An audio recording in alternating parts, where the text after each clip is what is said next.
예, 만나서 반갑습니다. 광호 스님이라고 합니다. 네. 부처님 당시에 코삼비라는 도시가 있었다고 합니다. 코삼비. 처음 들어보시죠? 네. 예, 코삼비라는 도시가 있었대요, 옛날에. 근데 그 코삼비에는 부처님의 제자인 스님들이 굉장히 많이 살고 있었답니다. 코삼비라는 도시에.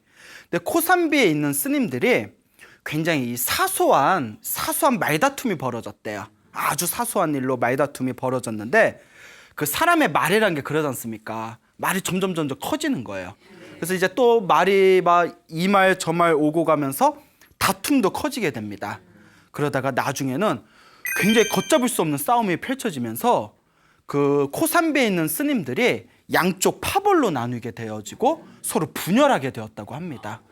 부처님께서 경전을 보면 가장 경계하는 것 중에 하나가 부처님은 화합을 굉장히 소중하게 여기셨습니다. 화합이란 말을 소중하게 여기셨는데 그 우리가 부처님과 부처님의 가르침과 스님네께 귀합니다라는 표현 쓰지 않습니까? 그래서 불, 법, 승, 삼보에 귀합니다 하는데 이 승이 승가의 준말입니다. 승가. 인도 말로는 쌍가라고 해요. 쌍가. 예? 뭐 저기 어디에 무슨 상가 그거 말고 예? 이 불교에서 말하는 이 상가는 화합된 물이란 뜻이에요. 화합을 굉장히 중요시 여기셨는데 코삼비에 있는 스님들이 이제 분열을 하니까 부처님께서 사람을 보내십니다. 싸우지 말아라. 화합해라. 화해해라. 말 들어요, 안 들어요? 안 들어요. 부처님 말도 안 들어. 예? 왜 그래? 예? 예나 지금이나. 예? 그 중생들의 번뇌는 똑같아요. 부처님이 사람을 보내서 싸우지 말아라, 화해해라, 화합해라 했는데 말을 안 듣습니다. 그 부처님이 두 번째로 또 사람을 보내요. 예? 말을 안 들으니까 화해해라, 화합해라, 싸우지 말아라. 두 번째 보냈는데 말 들어요, 안 들어요? 안 듣습니다. 그 부처님이 세 번째 보냅니다. 세 번째 사람을 보냈는데도 화해해라, 싸우지 말아라, 화합해라. 세 번째도 말을 듣지 않습니다. 참 중생들 지긋지긋하게 말 안 들어요. 예? 부처님의 제자이면서 스님이면서 말을 안 들으니까 자 뭐든지 이제 3세번이지 않습니까? 부처님께서 직접 나섭니다. 코삼비에 직접 다 나타나셔서 이제 스님들을 모아놓고 싸우지 말아라, 화해해라, 화합하라 라고 말씀을 하십니다. 근데 이 스님들이 말을 안 들어요. 이쪽 가서 부처님께서 싸우지 말아라, 너희들이 포용해라, 너희들이 좀 양보해라. 그러면 이 스님들이 부처님 저희 일은 저희가 알아서 하겠습니다. 부처님 피곤하실 텐데 저기 가서 그냥 좀 쉬십시오. 예? 이런 건방진. 예? 그러니까 또 이쪽은 말을 안 들으니까 또 저쪽 가서 너희들이 양보해라, 화합하라, 화해해라, 싸우지 말아라. 그쪽에서 뭐라고 해요? 부처님 자꾸 신경 쓰시면 부처님 스트레스 받아서 건강에 안 좋습니다.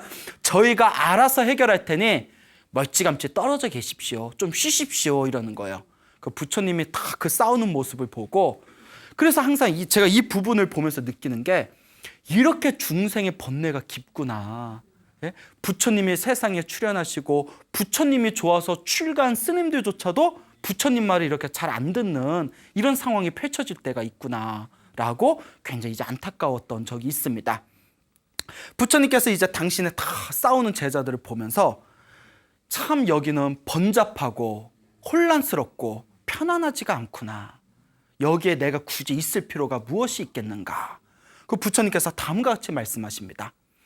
좋은 벗이 있으면 좋은 벗과 함께 그 길을 가라. 하지만 좋은 벗이 없고 어리석은 자들이 있다면 그냥 홀로 가라. 묵묵히 홀로 가라.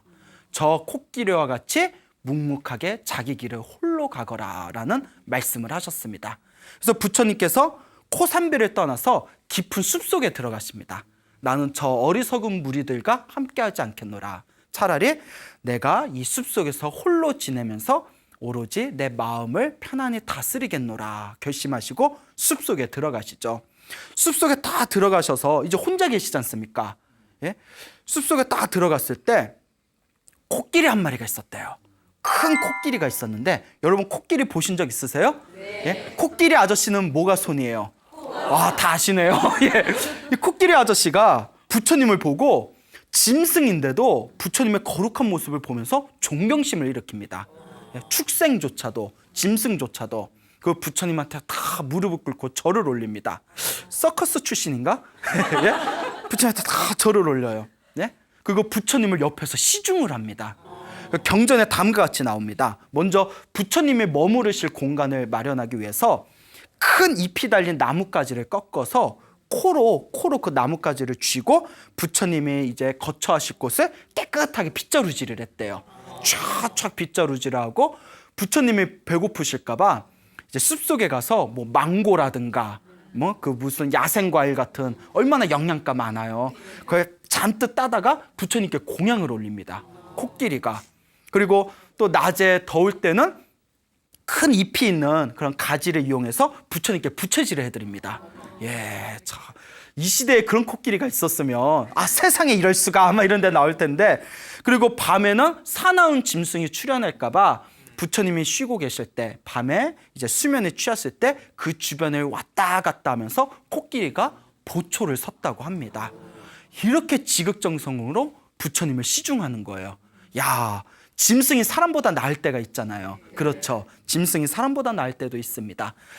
근데 거기에 원숭이 한 마리가 살고 있었는데 이 원숭이가 코끼리가 하는 걸 가만히 보는 거예요. 예? 야, 코끼리가 저렇게 부처님을 열심히 시중하는 걸 보니까 이 코끼리도 자기도 뭔가 하고 싶은 거예요. 예? 나도 뭔가 뭐 부처님인지 아닌지 원숭이가 어떻게 알겠어요. 하지만 저 코끼리가 저 잘생긴 남자한테 저렇게 잘하는 거 보니까 뭔가 나도 뭐 좀 하고 싶다. 그래서 나는 저분한테 뭘 올릴까, 뭐 어떤 시중을 들까 고민하다가 우연히 나뭇가지에 벌이 없는 벌집을 하나 발견합니다. 벌이 없는 벌집에 막 그냥 꿀이 가득할 거 아니에요. 막 로얄 젤리 막 이런 거 있을 거 아니에요. 로얄 젤리 드셔보셨어요? 네. 예, 나만 못 먹었구나. 예, 그래요? 예? 예. 자, 그 꿀이 잔뜩 있는 그 벌집을 나뭇가지를 이제 떼다가 그 바나나 잎에다가 그 벌집, 꿀이 듬뿍 담긴 벌집을 다 이렇게 그릇처럼 이제 감싸서 넣은 뒤에 이 원숭이가 부처님한테 다 공양을 올립니다. 부처님이 막 끽끽거리면서 이제 꿀에 딱 올렸겠죠? 부처님이 딱 보시더니 예, 그죠. 분위기상 안 드실 것 같죠? 안 드셔. 까탈스러우셔. 예. 딱 안 드셔요. 그 원숭이가 당황하는 거예요. 왜 안 드시지? 왜 안 드시지? 그 가만히 봤더니 그 벌집에 벌알이 이렇게 군데군데 있었대요. 그 부처님이 이것 때문에 안 드시는구나. 원숭이가 이렇게 머리가 좋았을까? 예. 이 원숭이가 그 알을 이렇게 떼내고 다시 부처님한테 올렸더니 그때 부처님께서 그걸 아주 맛있게 잡수셨대요. 입에 침이 고이네요. 입에 침이 고여요. 그래서 이제 맛있게 이제 드시니까 원숭이가 너무 기쁜 거예요. 예? 원숭이가 너무 기뻐서 나무 위에서 막 기뻐서 혼자 막 뛰어다니는 거예요. 막 뛰어다니다가 나무에서 떨어졌어. 예? 나무에서 떨어졌는데 밑에 뾰족한 나뭇가지가 있었는데 거기에 몸이 박혀서 죽어버렸대요. 죽었어. 부처님한테 뭘 올리고 꿀을 올리고 좋아서 날뛰다가 떨어져서 죽었어요. 예? 차라리 올리지나 말지. 예? 아니 죽었다는데 웃음이 나와요? 참 각박하네. 예? 자, 그런데 제가 항상 하는 얘기가 있습니다. 마무리는 어떡하게? 어떻게 그렇게 잘하세요? 마무리는 훈훈하게. 원숭이가 뛰놀다가 밑에 떨어져서 죽었는데 부처님한테 꿀공양을 올린 그 강력한 선업의 힘으로 하늘세계 천신으로 태어났답니다. 야, 마무리는 훈훈하게. 야, 꿀 한 방에 천신이면 남는 장사다 진짜. 예? 그러니까 예? 자, 어쨌거나 이와 같이 이제 하늘세계 천신으로 태어난 이 원숭이 이야기를 우리가 생각해 보면 경전에 부처님하고 원숭이 이야기가 굉장히 자주 나와요. 부처님하고 원숭이 이야기가 굉장히 자주 나옵니다. 그래서 이 원숭이가 부처님한테 꿀을 올린 이야기가 다른 경전에 또 다른 새로운 에피소드가 또 펼쳐지는 게 있습니다. 어느 바라문이 있었는데 이 바라문이 굉장히 큰 부자였대요. 굉장히 큰 부자고 세상에 아주 이제 가지지 못한 게 없을 정도로 풍요롭고 행복한 삶을 살고 있었는데 자식이 없는 게 한이었대요. 자식이 없는 게 한이었답니다. 그래서 이 바라문이 생각하기를 내가 전생에 지어놓은 복이 부족해서 내가 이렇게 아들이 없구나, 이렇게 자식이 없구나, 예? 내가 복이 부족해서 그렇구나. 그리고 이제 항상 복 짓는 걸 좋아했대요. 지혜로운 사람이에요. 보통 우리 중생들 보면 잘 되면 누구 탓이에요? 내 탓이죠. 안 되면 누구 탓이에요? 조상만 탓해요. 부모 탓하고, 남편 탓하고, 아내 탓하고 그렇잖아요. 남 탓하잖아요. 근데 이 바라문이 굉장히 또 지혜가 있었나 봐요. 안 되는 거, 부족한 거는 누구 탓이다? 내가 복이 부족해서 그렇구나. 그 복 짓는 걸 굉장히 좋아했답니다. 하루는 부처님과 부처님의 거룩한 제자분들을 모시고 공양을 올렸대요. 이제 부처님과 제자분들에게. 그래서 불교에서는 공양을 올리는 거, 보시라고 하죠. 베푸는 거. 공양을 올리는 거는 강력한 선업이 된답니다. 힘들고 괴롭고 병이 든 사람한테 공양을 올리는 거. 그리고 부모님이나 지혜로운 스승님에게 공양을 올리는 거. 그 다음에 이제 세 번째가 부처님이나 거룩한 스님들에게, 수행자에게 공양을 올릴 때 강력한 선업이 발생하게 된다고 합니다. 그래서 부처님과 스님들을 초빙해서 이렇게 공양을 올렸는데, 부처님께서 이제 공양을 다 드시고 나서 이제 바루를 들고 제자들과 함께 이제 절로 돌아오십니다. 근데 여러분, 그 부처님의 가르침에 의하면 항상 공양을 왔다 갔다 할 때마다 그 바리떼라고 있죠. 예? 이제 동양 그릇이라고 하죠. 이제 거지들이 쓰는. 근데 우리 스님들한테 동양 그릇이라고 하면 안 돼요. 바리떼라고 하거든요. 큰 바리떼를 들고 10명이건 100명이건 1000명이건 일렬로 걸어야 됩니다. 뭔 얘기인지 아시죠? 그냥 서로 뒤섞여가지고 우왕좌왕 걷는 게 아니라 부처님이 맨 앞에 서시고 각 먼저 출가한 순서에 따라서 일렬로 서서 절대 주변에 두리번거리면 돼요, 안 돼요? 안 돼요. 절대 좌우를 두리번거릴 수 없습니다. 오직 일렬로 땅바닥을 보면서 마음을 챙기면서 다 일렬로 걷죠. 부처님께서 공양을 마치시고 이제 일렬로 바루를 들고 일렬로 절로 돌아오시는데, 그때 원숭이가, 연못에서 놀고 있던 원숭이가 부처님이 다 걸어가는 모습을 봐요. 너무 감동을 받은 거예요. 원숭이조차도 감동을 받아버리네요. 그러니까 원숭이가 부처님한테 뭔가를 바치고 싶은 거예요. 그래서 자기가 먹으려고 몰래 이렇게 짱박아뒀던 이렇게 벌집을 하나 꺼내옵니다. 벌집을 꺼내와서 자기 딴에 그게 제일 소중한 거겠죠. 자기 먹으려고 부처님께 다 이렇게 공양을 올려요. 그 부처님께서 다 그 원숭이의 마음을 꿰뚫어 보십니다. 그리고 그 벌집을 받아서 옆에 있는 제자에게 이걸 물에다 희석해서 스님들한테 공평하게 이 꿀물을 나누거라라고 가르칩니다. 그래서 이제 그 부처님의 이제 건네준 벌집을 받아가지고 원숭이가 공양을 올린 거죠. 원숭이가 보는데 앞에서 그 벌집을 잘게 이제 뜯어내가지고 이제 물에 희석을 해서 거기 있는 부처님과 스님들에게 공평하게 꿀물을 이제 공양을 한 뒤에 이제 원숭이 앞에서 그걸 달게 마십니다. 그 원숭이가 너무 기쁜 거예요. 너무 기뻐요. 그래서 또 뭐 했을까? 예? 또 뭐 했을까? 또 뛰노라. 네? 또 좋아서 막 뛰노라. 예?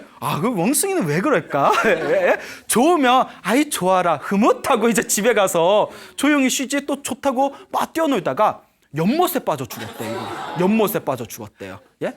자, 근데 마무리는 어떡하게? 마무리는 훈훈하게. 자, 그 바라문이 항상 한 가지 고민이 있었다고 했죠. 뭐라고 했죠? 그 아들이 없는 거. 죽자마자 부처님께 공양 올렸던 강력한 선업의 힘에 의해서 그날 아침에 부처님께 공양을 올렸던 그 부잣집 바라문의 아들로 태어나게 됩니다. 예, 괜찮다. 예? 예? 자, 그래서 아들로 태어나고 나중에 이제 아버지의 사랑을 받으면서 잘 크다가 결국 이제 부처님, 이제 자기가 전생에 원숭이였을 때 부처님한테 꿀물을 올렸잖아요, 벌집을. 그때 인연으로 부처님의 제자가 되어서 나중에 깨달음을 얻은 큰 성자가 되었다라는 이야기가 부처님 경전에 이제 그것이 적혀 있습니다. 이렇게 부처님하고 원숭이가 인연이 깊어요. 그래서 원숭이가 부처님께 꿀을 올렸다, 벌집, 꿀을 올렸다, 이걸 사자성어로 원후복밀이라고 부릅니다. 원후는 원숭이란 뜻이고요. 봉은 밭들봉, 바치다라는 뜻이 있고요. 밀은 무슨 밀? 꿀밀입니다. 다 아는데 대답 안 하신 거죠? 네. 그래서 원숭이가 그래요. 꿀을 바쳤다. 부처님께 받들어 꿀을 올렸다라는 원후복밀의 이야기가 있습니다. 재밌죠? 네. 원숭이 이야기가 또 하나 또 있어요. 굉장히 경전에 많은데 그 머나먼 과거 전생에 어느 부처님께서 나무 밑에서 탁 앉아서 깊은 선정에 드셨다고 합니다. 나무 밑에서 이렇게 깊은 선정에 드셨는데 그 나무 밑에서 부처님께서 수행을 하고 계실 때 그 숲에 500마리의 원숭이들이 있었대요. 500마리의 원숭이들이 있었는데 이 500마리의 원숭이들이 그 나무 밑에서 수행하는 부처님을 보면서 마음에 잔잔한 감동을 느낀 거예요. 축생일지언정 마음에 싹 감동이 느껴지면서 이 원숭이들이 서로 이제 회의를 합니다. 야, 저 거룩한 분에게 우리가 뭔가 대단한 거, 엄청 좋은 걸 공양 올리고 싶은데 뭘 드리면 좋을까? 약간 뭐 자기들 또 꿀? 예, 부처님 당 걸리겠다. 자, 뭐 꿀을 올릴까? 예, 뭐 음식 바나나를 올릴까? 뭘 올릴까? 그러니까 이제 회의를 하면서 부처님한테 세상에서 가장 좋은 것을 올리자. 세상에서 가장 좋은 게 뭘까 고민하다가 그날 밤 늦게까지 서로 회의를 했대요. 원숭이들이. 근데 이제 밤이 되니까 하늘에 딱 보름달이 떴대요. 보름달이 딱 떴을 때 그 보름달이 거기에 큰 저수지가 있었는데 저수지 잔잔한 그 저수지의 한가운데 보름달이 환하게 이렇게 그림자가 뜨더래요. 여러분 그 물결에 환하게 뜬 그 보름달 달 그림자 보신 적 있으세요? 네. 굉장히 아름답잖아요. 네. 그 원숭이들이 무슨 생각을 하냐면 하늘에 있는 보름달은 우리가 따기가 힘들지만 저 연못 저수지에 있는 보름달은 우리가 꺼낼 수 있을 것 같다. 야, 저거 꺼내다가 세상에 저것보다 더 환한 게 어딨냐. 저걸 꺼내다가 우리가 공양을 올리자 이러는 거예요. 그러니까 짐승은 짐승이에요. 예? 그 원숭이들이 이제 쏙닥쏙닥거려요. 야, 여기서 저기까지 거리가 엄청 먼데 야, 저기까지 우리가 어떻게 보름달을 저 달을 떠오냐 이렇게 고민하다가 500마리잖아요. 대장 원숭이가 꾀를 내요. 큰 나무가 저수지 있는 데까지 다 이렇게 드리워져 있으니까 우리가 500마리니까 한 마리에 한 마리씩 나무에 팔을 걸고 한 마리의 팔을 또 한 마리가 걸고 그 한 마리의 팔을 또 한 마리가 걸으면 500마리가 다 줄을 쓰잖아요. 그러면 저기까지 손이 닿을 거다. 그러니까 저 아름다리 큰 저기 나무에 우리 500마리가 하나씩 매달려가지고 팔로 서로가 이어서 뭐 밧줄처럼요. 저걸 이제 따자 이렇게 이제 꾀를 냅니다. 예? 말이 돼? 나도 이거 말해놓고 이상해. 하여튼 그래서 큰 나무에 이제 500마리가 한 마리씩, 예? 500마리 한 마리가 나무를 잡고 그 나무를 잡고 있는 팔에 또 한 마리가 잡고 그 한 마리의 또 팔에 다른 한 마리가 잡고 500마리가 다 이렇게 줄을 서로가 팔을 잡아서 그 보름달 있는 데까지 손이 대롱대롱 닿게 됐어요. 허공에서 이렇게 쫙. 그래서 대장 원숭이가 자 이제 건지면 된다 하고 물에다 풍덩 손을 넣는데 보름달이 떠져요, 안 떠져요? 안 떠지죠. 지혜로운 사람은 한번 해보고 안 되면 포기할 줄도 알아야 돼요. 알겠죠? 여러분, 옛날 사람들은 똑똑한 사람보단 우직한 사람을 좋아한다고 했잖아요. 네. 너무 우직하면 민폐야. 뭔 얘기인지 알죠? 너무 우직해도 민폐. 좀 다른 것도 진로를 설정할 줄도 알아야지. 내 아는 분 중에 그런 분이 있어요. 어느 불자님이 스님 상담 좀 할게요 이러세요. 아, 예, 왜 그러세요? 아니 우리 아이가 있는데 어렸을 때부터 그렇게 공부를 잘했는데 애가 맨날 자기는 이제 뭐 사법고시 본다, 뭐 행정고시 본다, 맨날 고시 공부만 하고 나이가 이제 처음에는 아들을 믿어서 20대, 뭐 30대 초반까지는 뒷바라지 다 해줬대요. 자기도 이제 늙어서 힘이 없는데 아들이 이제 30대 후반이 돼가는데 결혼도 안 하고 맨날 도서관에서 공부만 한다고, 취직 좀 했으면 좋겠다고. 이럴 때 제가 우직한 거 보니 성공하겠네요 이랬으면 그건 얼마나 또 속이 터지겠어요. 그렇죠. 그러니까 때로는 우직함이 민폐가 될 수도 있어요. 그럴 때는 굉장히 이제 남 얘기 같지 않듯이 굉장히 리액션이 좋아요. 예? 누구 가까운 분 중에 그런 분 있어요? 예, 아닌데 답답하죠. 남편도 똑같아요, 여러분. 우리 또 어느 어떤 분이 또 상담을 하시는데 남편 거사님이 계시는데 이분이 남 밑에서 못 사는 성격이래요. 그런 분이 있어요. 남 밑에서 못 사는 성격이래요. 저희 아버지도 저한테 나는 살아오면서 한 번도 누구 밑에서 월급 받아본 적이 없다 이러시는 거예요. 어렸을 땐 그 말을 듣고 멋있다 이랬는데 지금 나이 들어서 생각한 게 우리 엄마 얼마나 고생했을까. 네? 예? 그렇죠. 예? 막 집안 얘기 막 나오네. 예? 예? 그러니까 남 밑에서 못 사는 성격이다 보니까 자꾸 자영업이나 자기 사업을 하시려고 하신대요. 근데 잘 돼요, 안 돼요? 잘 안 되다 보니까 속이 터져 죽겠대요. 예? 그래서 이제 우직함이 민폐가 될 때가 있구나. 그렇죠. 원숭이의 대장도 똑같아. 몇 번 해보고 안 되면 빨리 이제 집으로 돌아가야지. 안 되네? 안 되네? 될 때까지 해보자고 계속 하는 거예요. 수천 번, 수만 번을 했대요. 네? 다리 이제 질 때까지 계속 하다가 500마리가 팔에 힘이 떨어져서 저수지에 다 퐁당 빠집니다.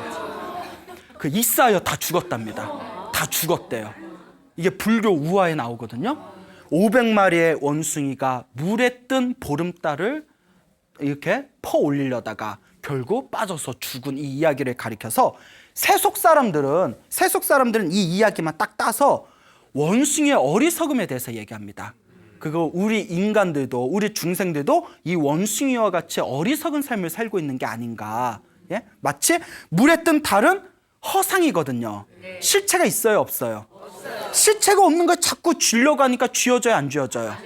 우리 중생도 실체가 없는 자기가 스스로 만든 환상에 갇혀서 그걸 이루겠다고 쓸데없는 집착과 노력을 하고 있지는 않는가.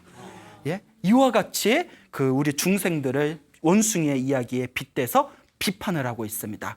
자, 근데 마무리는 어떡하게? 훈훈하게. 저는 훈훈한 걸 좋아해요. 그래서 저는 미남이네요라는 말은 솔직히 못 들어봤어요. 근데 훈남이네요라는 말을 들어봤어요. 예? 예? 표정이 안 좋네. 예, 예. 아니, 저도 지금 나이가 좀 들어서 그렇지 저도 젊었을 때는 귀엽단 말 많이 들었어요. 고마워요. 고마워요. 예, 고마워요. 근데 지금은 아니죠. 저도 이제 나이가 이제 옛날 같지 않아서. 자, 어쨌거나 항상 이제 옆길로 빠지네요. 이야기가 자꾸. 자, 어쨌거나 마무리는 훈훈해야 된다고 했죠. 네. 이 원숭이가 비록 어리석은 생각으로 어리석은 짓을 저질렀지만 마음은 어땠어요? 마음은 순수했잖아요. 네. 부처님께 공양 올리고 싶다는 그 순수한 마음의 선업의 힘에 의해서 죽자마자 하늘세계 천상계에 태어납니다. 하늘세계 천상계 천신으로 태어나고 이번 생에 석가모니 부처님 시대에 다시 인간으로 태어나서 500명의 깨달음을 얻은 성자가 되었다고 합니다. 그래서 세속에서는 이 이야기까지는 몰라요. 예? 그냥 500마리 원숭이가 물에 뜬 달을 퍼올리려다가 죽었는데 그 어리석은 모습이 보면서 우리 중생들은 각성하고 그런 어떤 실체 없는 것에 집착해서는 안 된다라고 말할 줄만 알지만 불교는 거기서 한 걸음 더 나아갑니다. 불교를 마음을 잘 쓰는 법이라고 합니다.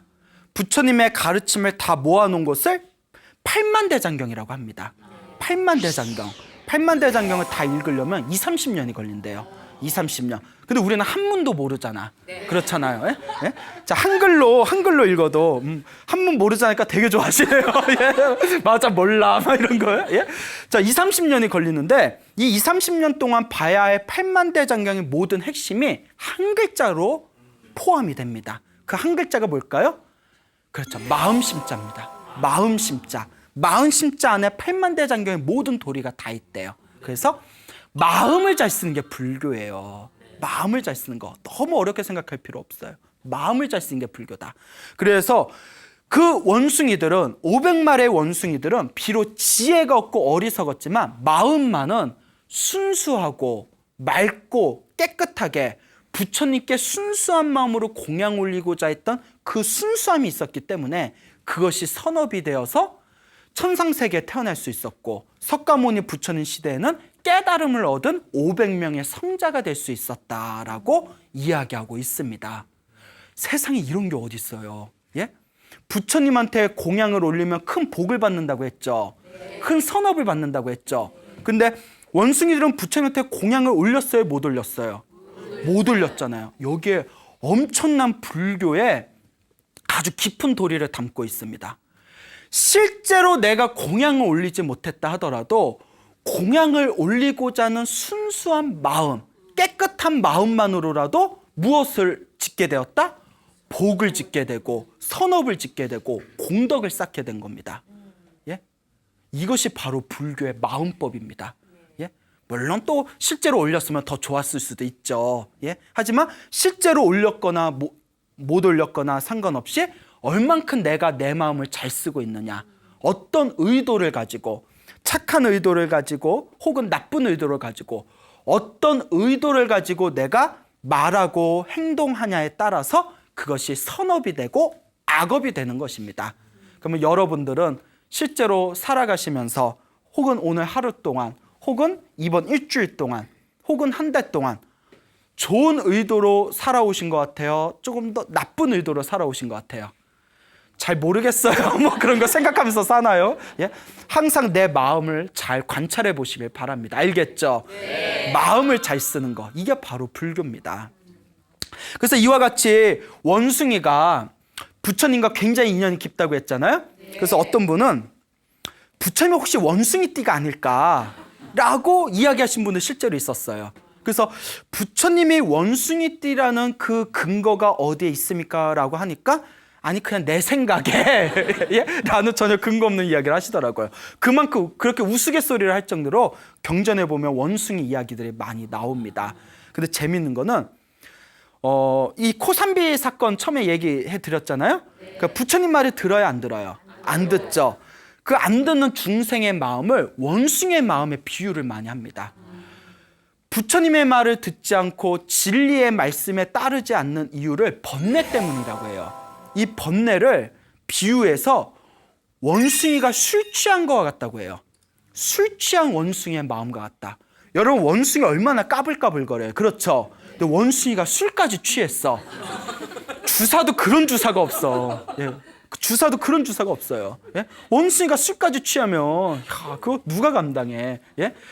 자, 이와 같은 입장에서 봤을 때 우리가 이 원숭이와 같은 우리의 번뇌, 우리의 이 마음에 끊임없이 욕망에 치달리는 마음이 술 취한 원숭이와 같은 그런 번뇌의 상태라고 했을 때 이 술 취한 원숭이, 내 가슴 속에 술 취한 원숭이가 한 마리씩 다 있어요.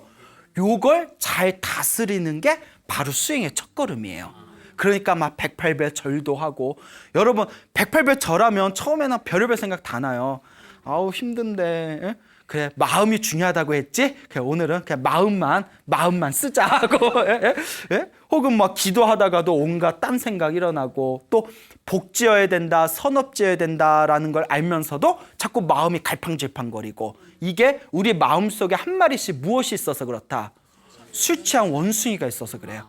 여러분들은 술 취한 원숭이가 지금 무슨 짓을 하고 있는지 한번 잘 관찰해 보세요. 오만 가지 별짓을 다 할 거예요. 예? 자, 이와 같은 관점에서 봤을 때 이 수행이라는 것을 너무 어렵게 생각하지 말아라. 내 마음 안에 술 취한 원숭이가 있는데 요걸 잘 조련하는 게, 요 술 취한 원숭이를 잘 조련하는 게 바로 불교의 수행이다. 여러분 서유기 아시죠? 네. 서유기의 주인공이 누구예요? 손오공이잖아요. 손오공, 미스터 손, 예? 치키치키 차카차카 다 아시죠? 슈퍼보드. 제 인생에 가장 재밌게 본 만화 중에 하나였는데, 이 손오공이 처음에는 현장법사 말을 들어야 안 들어요? 안 듣잖아요. 말 안 듣잖아요. 그게 우리 중생의 번뇌라는 거예요. 말 안 들어요. 그 현장법사가 머리에다가 무슨 고리 같은 걸 하나, 예? 딱 이렇게 이제 머리에다 딱 씌우잖아요. 그 머리에다 딱 씌운 게 그게 바로 이제 수행이라는 거예요. 머리에다 딱 씌운 게 이제 수행이에요. 그리고 원숭이가 한 번씩 말을 안 들을 때마다, 손오공이 말을 안 들을 때마다 반야심경을 읽으면 머리가 막 쪼여지면서 손오공이 아구구구 나 죽는다, 스님 말 들을게요. 이게 계속해서 수행을 멈추지 않고 자기 자신을 수행의 힘으로 채찍질한다는 뜻이에요. 알겠죠? 네. 서유기는 단순히 무슨 뭐 중국 신화가 담겨져 있는 뭐 SF 판타지적인 소설이 아니라, 그것을 가만히 내적으로, 내면으로 이렇게 비춰보면 내 마음자리에서 일어나고 있는 번뇌와 그 번뇌를 극복하고 있는 거룩한 수행의 과정이 담겨져 있구나라는 것을 발견할 수가 있습니다. 알겠죠? 예, 이와 같습니다. 자, 다시 이제 본론으로 돌아와서 어쨌거나 원숭이가 그렇게 뛰놀다가 나무에 찔러서 죽었어요. 그래서 이제 하늘색의 천상계에 태어났어요.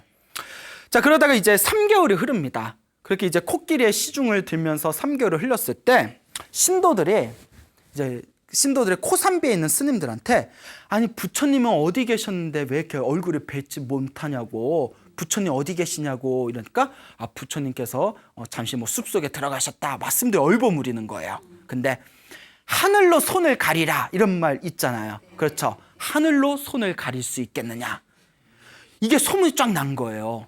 부처님께서 스님들 싸우는 걸 말렸는데 스님들이 말을 안 들으니까 부처님께서 우리 편으로 뻑 돌아서 빡 돌아서 부처님께서, 근데 부처님이 화를 내세요 안 내세요? 부처님이 화를 내실 리가 없죠. 부처님께서 이 어리석은 자들과 함께 할 필요가 없겠구나 하고는 홀로 숲속에 들어가셨다, 이렇게 이제 소문이 나게 됩니다. 그러니까 신도들이 화가 난 거예요. 거룩하신 부처님의 말씀을 따르지 않는 저런 스님들을 우리가 무엇하러 공경하랴. 그리고 다음과 같이 신도들끼리 회의를 합니다. 저 코산비 스님들한테는 공양도 올리지 말고 인사도 하지 말고 아는 척도 하지 말자. 그러니까 이제 스님들이 맨날 이제 마을에 가서 탁발을 받아오는데 공양이 또 끊긴 거예요. 그래서 이제 평소에 막 반갑게 인사하던 신도들도 완전 안면무시하는 거예요. 그러니까 신도들도 이제 다 뒤를 도니까 그때서야 스님들이 정신이 바짝 차린 거예요. 코산비 도시의 스님들이 야, 이러다 우리 굶어 죽겠다. 그러니까 배고파 봐야 돼. 배고파야 정신을 차리네. 우리 이러다 큰일 나겠다. 그러니 빨리 부처님을 다시 모셔오자. 그래서 코산비의 스님이 부처님의 이제 수제자인 사리불 스님과 아난 스님을 이제 모시고 그 숲속에 찾아갑니다. 숲속에 찾아가요. 그리고 부처님께 다들 막 울면서 절하고 울면서 참회하고 용서를 간청합니다. 부처님 잘못했습니다. 저희가 너무 어리석었습니다. 부디 용서해 주시고 다시 중생들이 있는 곳으로 나와 주십시오. 부처님이 다 보면서 나 안 가. 나 왕삐짐. 아쉬우니까 나 부르냐? 내가 만만해 보이지? 이러면 또 돼요 안 돼요? 안 되죠. 부처님은 우리하고 틀려요. 알겠죠? 부처님께서 다음과 같이 말씀하십니다. 이 어리석은 자들이요, 다음과 같은 이야기를 들려주십니다. 머나먼 과거 전생에 장수왕이 있었대요. 이 장수왕, 우리 고구려 시대 장수왕 말고요, 머나먼 과거 시대 장수왕이 있었는데 아주 성품이 훌륭하고 인품이 뛰어나서 백성들을 잘 다스렸답니다. 근데 옆 나라에 범의 왕이라는 굉장히 흉폭한 왕이 그 나라에 이제 점쟁을 선포하고 침범을 합니다. 침공을 해서 장수왕을 붙들고 그 나라를 빼앗습니다. 범의 왕이. 그리고 장수왕을 아주 잔인한 방법으로 처형을 합니다. 그래서 장수왕이 죽으면서 자기의 어린 왕자를 부르고 그 왕자를 몰래 탈출시키면서 다음과 같이 부탁합니다. 나의 아들아, 왕자여, 절대 복수하지 말아라. 원한은 원한으로 사라지지 않는다. 원한은 원한으로 풀 수가 없다. 원한은 오직 자비만으로 사라지게 된다. 그러니 복수하지 말아라. 간곡하게 부탁을 하고는 이제 왕자를 이제 탈출시키고 자기는 잔인하게 처형을 당합니다. 근데 자식 입장에서 참을 수 있어요, 없어요? 이 어린 왕자가 복수를 꿈꿉니다. 복수를 꿈꿔요. 그래가지고 이제 자신의 신분 세탁을 깨끗하게 해요. 신분 세탁을 깨끗하게 해서 그 범의 왕의 이제 밑에 신하로 들어갑니다.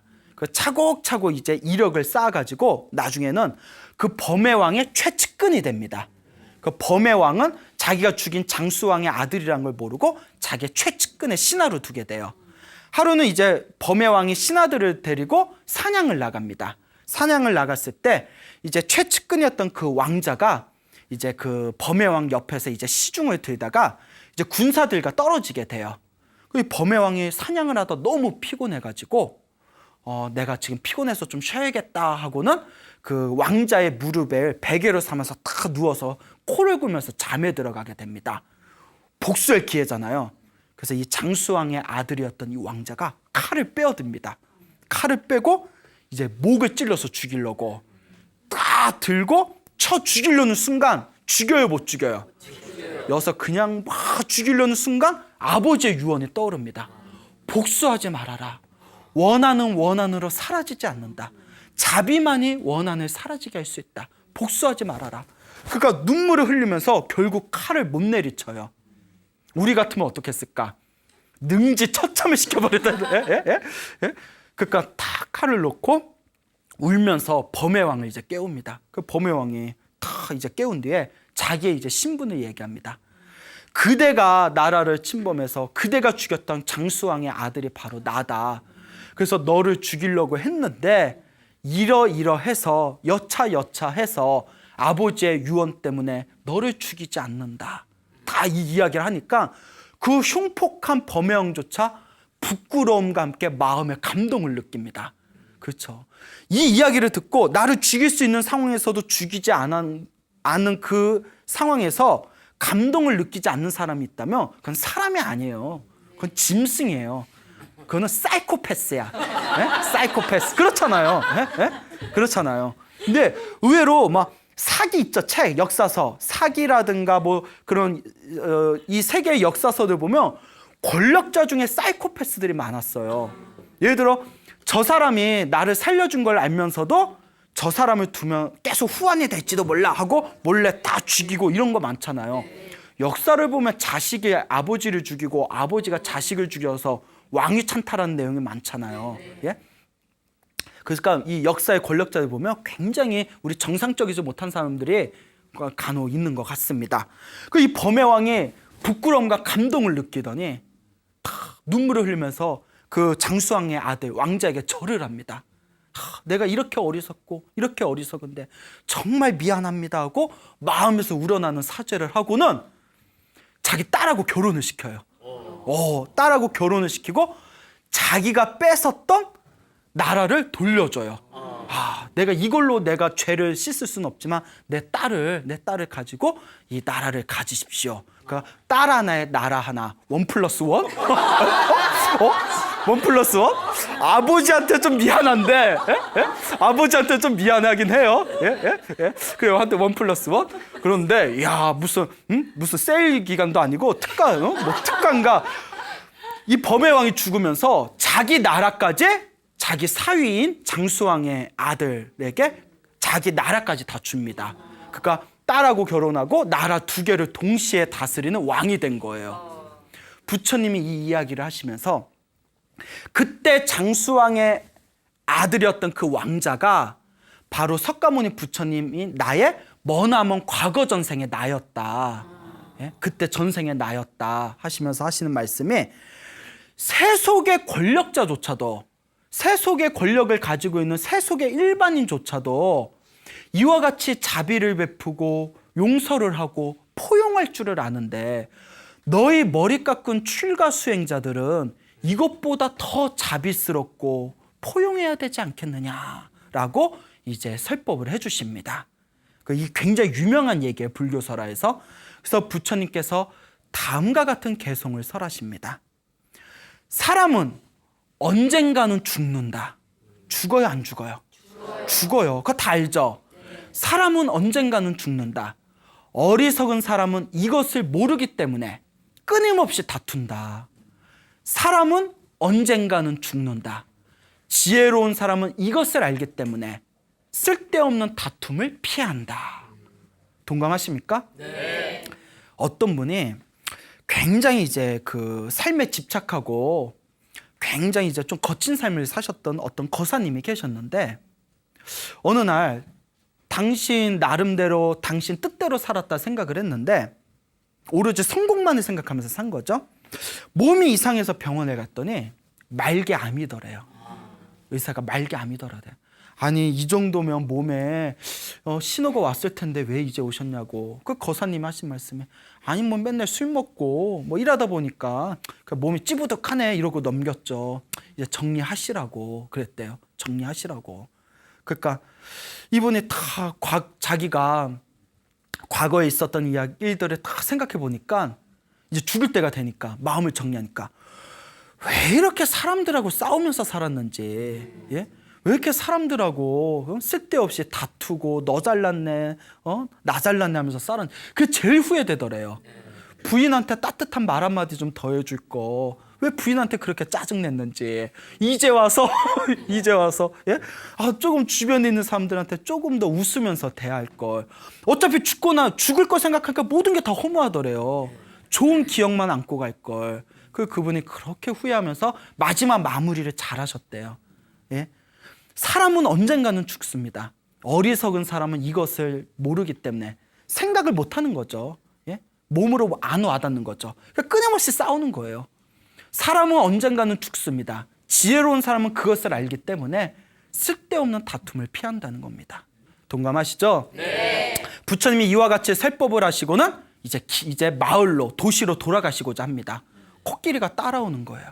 코끼리가 딱 따라오니까 부처님께서 다음과 같이 말씀하십니다. 코끼리야, 인간 세상은 거칠고 험한 사람들이 많다.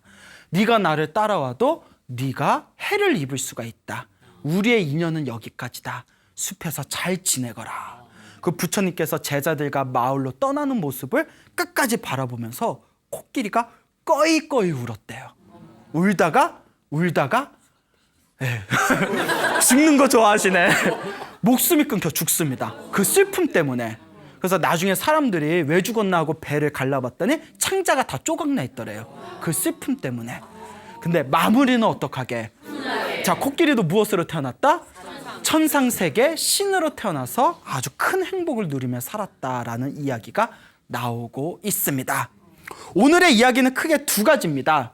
첫째, 코삼비 스님들의 사건을 통해서 장수왕과 범해왕의 이야기를 통해서 자, 우리가 원한을 내려놓고 용서하고 포용하면서 살자라는 주제로 여러분들에게 또 이제 말씀을 드렸습니다. 그리고 또 하나는 원숭이 이야기와 코끼리 이야기를 드리면서 이와 같이 짐승들도 복을 지을 줄 아는데 여러분 원숭이보다 나요 못 나요? 나요. 진짜? 코끼리보다 나요 못 나요? 나요. 낫죠. 원숭이와 코끼리 같은 짐승도 복을 지을 줄 아는데 하물며 우리 인간은, 우리 불자들은 얼마나 더 열심히 복을 짓고 선업을 짓고 공덕을 지어야 되지 않겠느냐라는 이야기가 되겠습니다. 맞습니까? 네. 예, 그렇죠? 네. 자, 여러분 행복하게 살고 싶습니까? 네. 행복한 삶을 창조하고 싶습니까? 네. 복을 지으십시오. 선업을 지으십시오. 공덕을 쌓으십시오. 복과 선업과 공덕의 힘이 여러분들을 진정한 행복의 길로 이끌어 줄 것입니다. 오늘 여기서 마치겠습니다. 소중한 나 무한 행복.